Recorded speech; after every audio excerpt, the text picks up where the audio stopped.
আসুন আপনাদেরকে আজকে আমার ইউকেতে জব নিয়ে কিছু কথা বলি। আমি আসলে এখানে দুই ধরনের জব করি। একটি হচ্ছে পার্ট টাইম এবং full time. Full time job যেটা আমার সবসময় থাকে এবং এটার কন্ট্রাক্ট আওয়ার আছে। আর আমার যে পার্ট টাইম জব, এটির কোনো কন্ট্রাক্ট আওয়ার নেই, কারণ এটি আমি সবসময় করি না, এই জন্য তাদের সাথে আমার কন্ট্রাক্ট নেই। এখানে যখন আমি জব স্টার্ট করি তখন কন্ট্রাক্ট সাইন করতে হয়। তো ফুল টাইম যে জবটা আমার, সেখানে আমার কন্ট্রাক্ট আওয়ার আছে। আর যেটা পার্ট টাইম, সেটা আমার কোনো কন্ট্রাক্ট আওয়ার নেই, 0 আওয়ার কন্ট্রাক্ট। সো ওখানে ওরা কাজ আমাকে না দিলেও আমি ওদেরকে কোনো কোশ্চেন্স করতে পারবো না।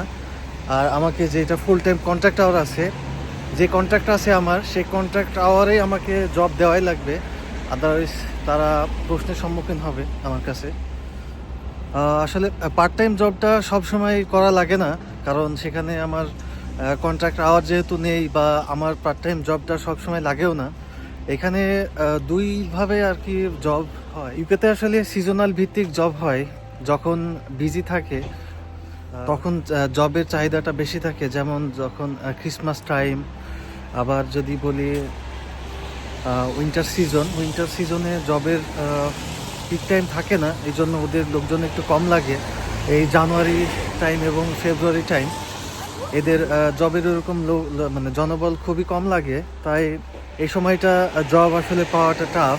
আর জবের আওয়ার, এরা যে কন্ট্রাক্ট আওয়ার আছে এটা দিতে চায় না কন্ট্রাক্টের বাইরে।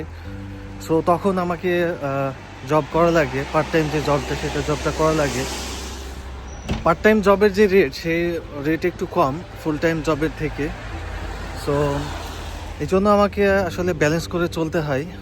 আর একটা বিষয় নিয়ে কথা বলি, জবের ক্লাসিফিকেশন। আমাদের দেশে যেমন ক্লাসিফাইড হয় জব নিয়ে, যেমন first class job, second class, third class. আসলে এইখানে জবের কোনো ক্লাসিফিকেশন নেই। মানে আমার যে ম্যানেজার আছে, জেনারেল ম্যানেজার আছে, দেখা যাচ্ছে তার এক্সপিরিয়েন্স বেসিসে সে আমার থেকে 2-1 পাউন্ড বেশি পায়। এই জন্য এখানে জবের কোনো ক্লাসিফিকেশন নেই বলেই চলে। এই জবের যে ডিসক্রিমিনেশন হয়, এইটা এই দেশে এই ডিসক্রিমিনেশন দেখাই যায় না। এখানে যে ক্লিনার আছে, আমার অফিসের যে ক্লিনার আছে, সেও দেখা যাচ্ছে আমার সমপর্যায়ে স্যালারি পায়, বা যে জেনারেল ম্যানেজার আছে তার সমপর্যায়ে স্যালারি পায় যদি তার এক্সপিরিয়েন্স হয়ে যায়। পার্ট টাইম এবং ফুল টাইম জব আসলে আওয়ার ভিত্তিক হয়। আওয়ার বেসিসে এখানে রেটে স্যালারি দেয়। ফুল টাইম যে জবটা, আমি সেটা মান্থলি বেসিসে স্যালারি পাই। আর যে পার্ট টাইম জব যেটা, সেটা আমি আওয়ার বেসিসে বা উইকলি স্যালারি দেয়, বাট দুইটাই আওয়ারলি বেসিস আমাকে স্যালারি দিয়ে থাকে। সো আমার এখানে জব হচ্ছে দুইটা, একটা পার্মানেন্ট বেসিস আর একটা টেম্পোরারি বেসিস। টেম্পোরারি বেসিস আমি জবটা কাজে লাগাই যখন আমার পার্মানেন্ট যে জবটি আছে সেটা আওয়ার আমাকে কম দেয়, বা যে কন্ট্রাক্ট আওয়ারের বাইরে আমাকে দিতে চায় না, সেটাতে আসলে পোষায় না। যে অফ পিক টাইমে, যেমন এই যে উইন্টার সিজনে এদের জানুয়ারি, ফেব্রুয়ারি, মার্চে কম লাগে, এই জন্য ওই জবটাতে করে আমাকে ব্যালেন্স করতে হয়। আমি আসার পরে দেখেছি প্রায় এভরি ইয়ার এরা যে ওয়েজেস রেট সেটা বাড়ায়, যেমন 20 পয়সা বা 50 পয়সা করে বাড়ায়। এদেশে চাইলে আসলে বিজনেসও করা যায়। বিজনেস করতে চাইলে আমাকে সাফিসিয়েন্ট ফান্ড দেখাতে হবে গভর্নমেন্টকে। ওটাকে আসলে বলে সেলফ স্পন্সরশিপ জব। মানে আমি যে বিজনেস করব সেটা আমাকে সেলফ স্পন্সর করতে হবে। সেলফ স্পন্সর করতে হলে আমাকে যে একটা অ্যামাউন্ট আছে, সেটা বিগ একটা অ্যামাউন্ট, সেই অ্যামাউন্টটা দেখাতে হবে এই সরকারকে। তবে এটার একটা সুবিধা আছে কি, সেলফ স্পন্সরশিপ যদি আমি ম্যানেজ করতে পারি সরকারের কাছ থেকে, তাহলে আমি বাইরে থেকে বা অন্য কান্ট্রি থেকে জনবল নিয়ে আসতে পারবো এখানে সার্ভিস করানোর জন্য। সো এটা একটা ওয়ে বলতে পারেন, অন্য দেশ থেকে বা আমার দেশ, নিজের দেশ থেকে কাউকে নিয়ে আসার জন্য। তবে এটা একটা অনেক সময়ের ব্যাপার আসলে। এই সেলফ স্পন্সরশিপ জব নিজে ম্যানেজ করতে হলে অনেক টাকা পয়সার ব্যাপার আছে। সো এটা একটু সময় লাগবে। তো এখানে যারা অনেক দিন ধরে আসে, বা দেখা যাচ্ছে 20-30 বছর ধরে আসে, তারা দেখা যাচ্ছে নিজেদেরই একটা বিজনেস স্টাবলিশ হয়ে গেছে, তারা চাইলে আর কি কাউকে স্পন্সর করে এখানে নিয়ে আসতে পারে।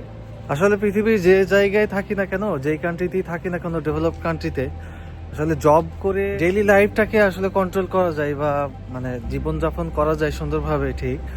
কিন্তু আপনি যদি লাক্সারিয়াস লাইফ লিড করতে চান, সেক্ষেত্রে আপনাকে বিজনেস করতে হবে যেখানেই থাকে না কেন।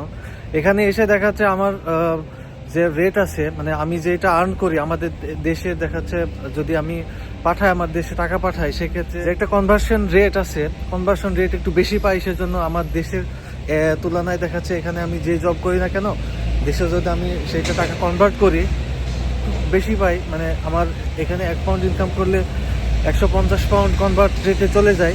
সেক্ষেত্রে আমার দেশের তুলনায় এখানে ছোট বা অল্প জব করলে বা কম স্যালারির জব করলেও আমার দেশে অনেক টাকা আমি পাঠাতে পারতেছি। আর যদি আমি এখানকার এক্সপেন্স হিসাব করতে চাই তাহলে কিন্তু খুবই নগণ্য। এখানে দেখা যাচ্ছে ম্যাক্সিমাম আমি কত 2000 বা 2500 পাউন্ড ইনকাম করতে পারতেছি। তো এই দেশের তুলনায় কিছুই না, 1200 পাউন্ড আসলে বাসা ভাড়ায় চলে যায়। সো যেহেতু আমরা এখানে দুজনেই জব করতেছি, এই জন্য এখানে সার্ভাইভ করতে পারতেছি। একা একা জব করে আসলে সার্ভাইভ করাটা খুবই টাফ। সঙ্গে থাকার জন্য ধন্যবাদ, ভালো থাকবেন সবাই।